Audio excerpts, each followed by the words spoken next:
মানুষ ছোট হোক বা বড়, রাজা হোক বা দরিদ্র, সমস্ত মানুষের মধ্যে একটা সামঞ্জস্য থাকে। সমস্ত মানুষের কাছে তার প্রশংসা অত্যন্ত গুরুত্বপূর্ণ।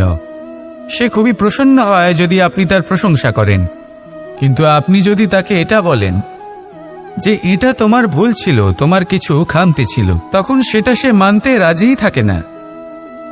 সব মানুষ এটা শুনতে পছন্দ করে যে সে যেটা করেছে সেটাই সর্বোত্তম।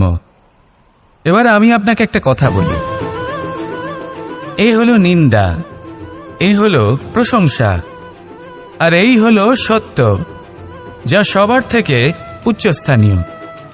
সেই জন্য মানুষ আয়না দেখে। আয়না তাকে তার সৌন্দর্য দেখায় না, তাকে দেখায় যা সত্য, যাতে মানুষ আরও সুন্দর হওয়ার চেষ্টা করতে থাকে। তাই আয়না অত্যন্ত গুরুত্বপূর্ণ সত্যকে জানার জন্য। জীবনে নিন্দুকের মাহাত্ম্য প্রশংসকের মাহাত্ম্যের থেকে অনেক বেশি।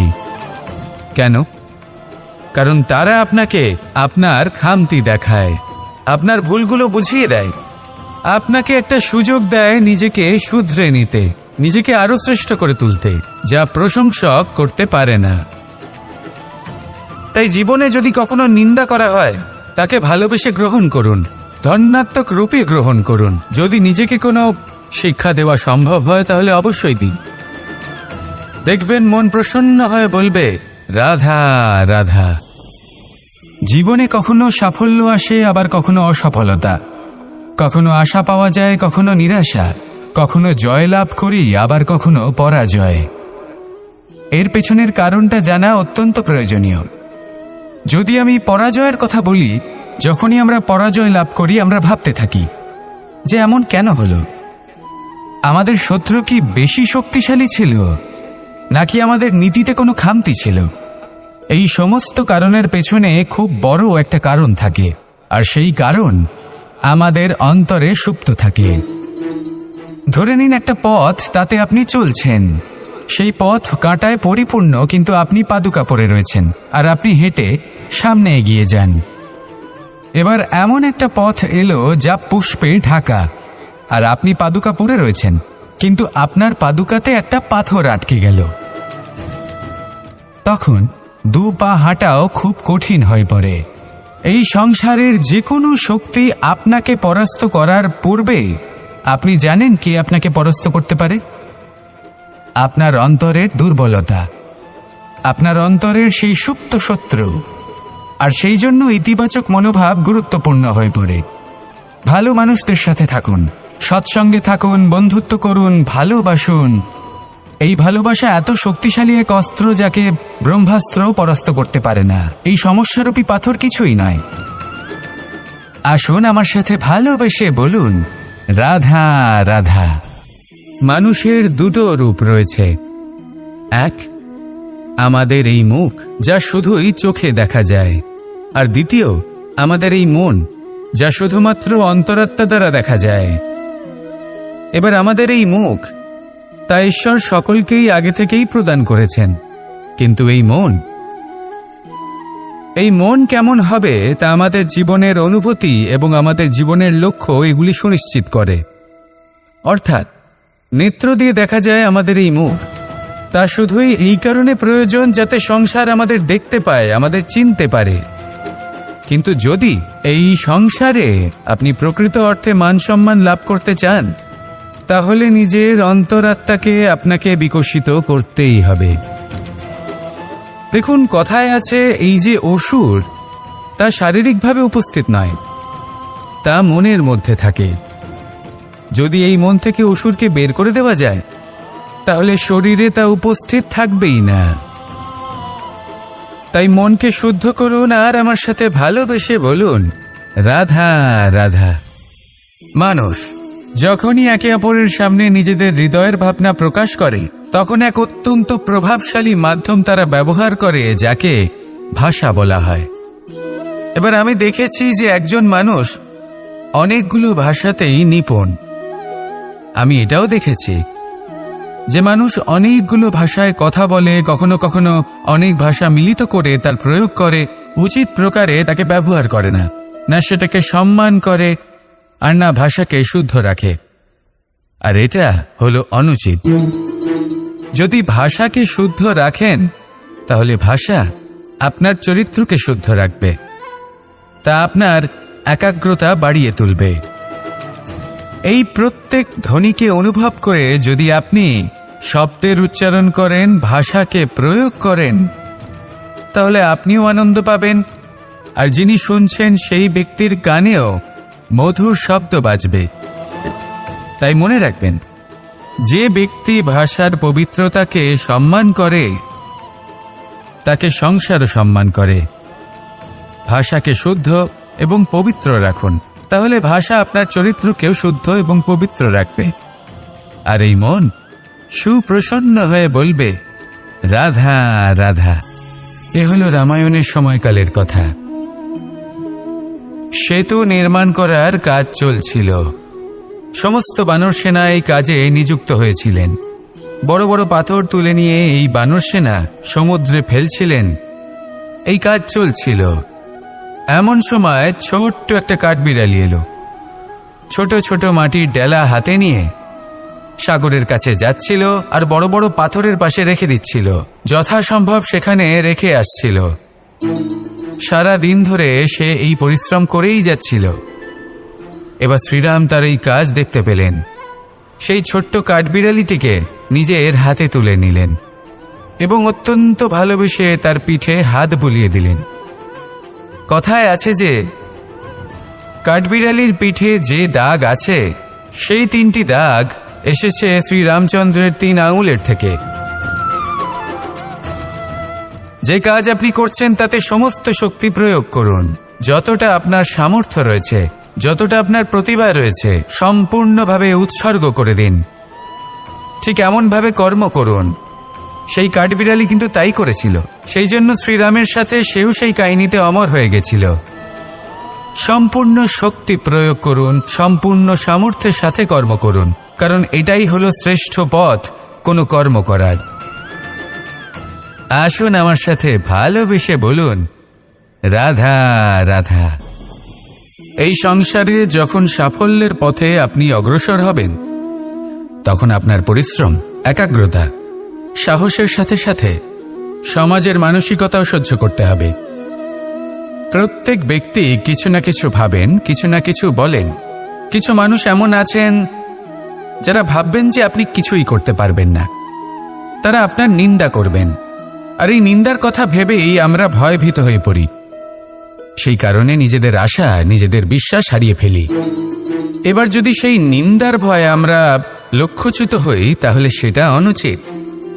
সেই জন্য জীবনে শুধু পরিশ্রম করতে থাকুন, সামনে এগোতে থাকুন। যেই দিন আপনি আপনার লক্ষ্য লাভ করবেন, সেই প্রত্যেক ব্যক্তি যারা নিন্দা করছিলেন তাদের দৃষ্টি আপনা থেকেই পাল্টে যাবে, ঠিক কিনা? এই সংসারকে যা প্রাণ চায় তাই বলতে দিন। যদি আপনি কারোর কথা শুনতে চান, তাহলে নিজের অন্তরের কথা শুনুন। সেটাই আপনাকে উচিত পথে নিয়ে যাবে। সামনে অগ্রসর হতে থাকুন, পরিশ্রম করুন। এমন একটা দিন আসবে যেদিন এই নিন্দুক ব্যক্তিরা আপনার লক্ষ্যপ্রাপ্তির উদাহরণ সবাইকে দেবে। আসুন আমার সাথে ভালোবেসে বলুন, রাধা রাধা। মানুষ সুখী জীবনযাপনের প্রতি এতটাই অভ্যস্ত হয়ে পড়ে যে একটা ছোট্ট সমস্যা এলেই সে সবার থেকে সাহায্য চাইতে শুরু করে দেয়। সে সাহায্য লাভও করে এবং সেই সংকট থেকে সে বেরিয়েও আসে।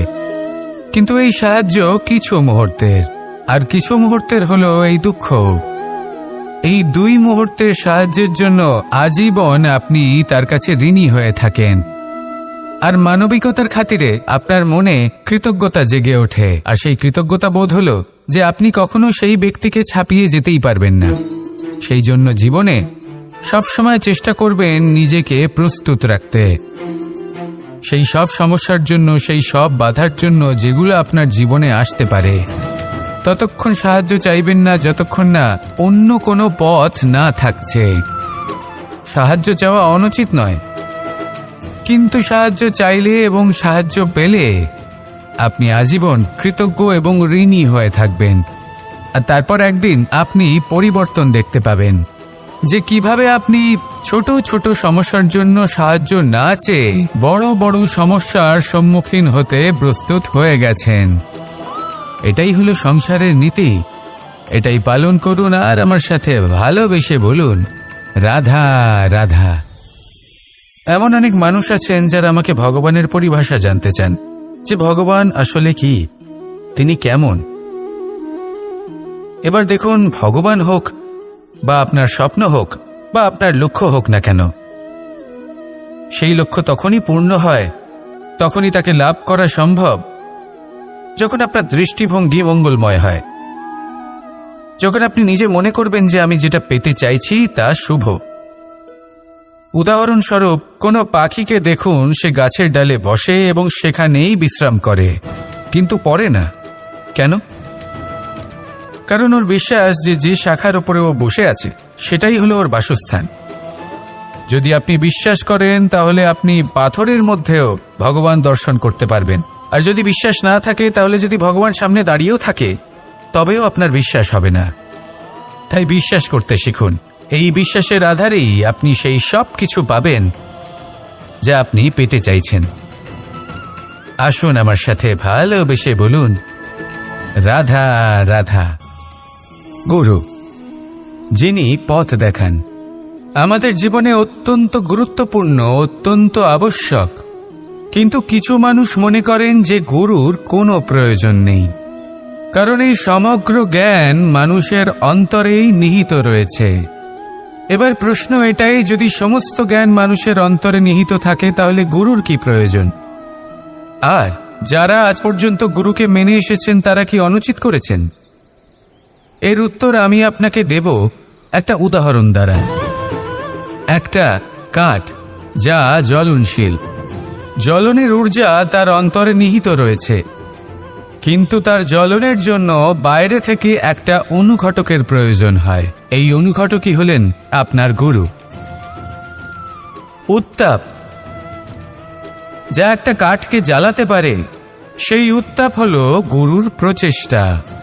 যদি সেই গুরুই না থাকে, তার প্রচেষ্টাই না থাকে, তাহলে সেই সমস্ত জ্ঞান যা মানুষের অন্তরে নিহিত তা ব্যর্থ হয়ে যাবে।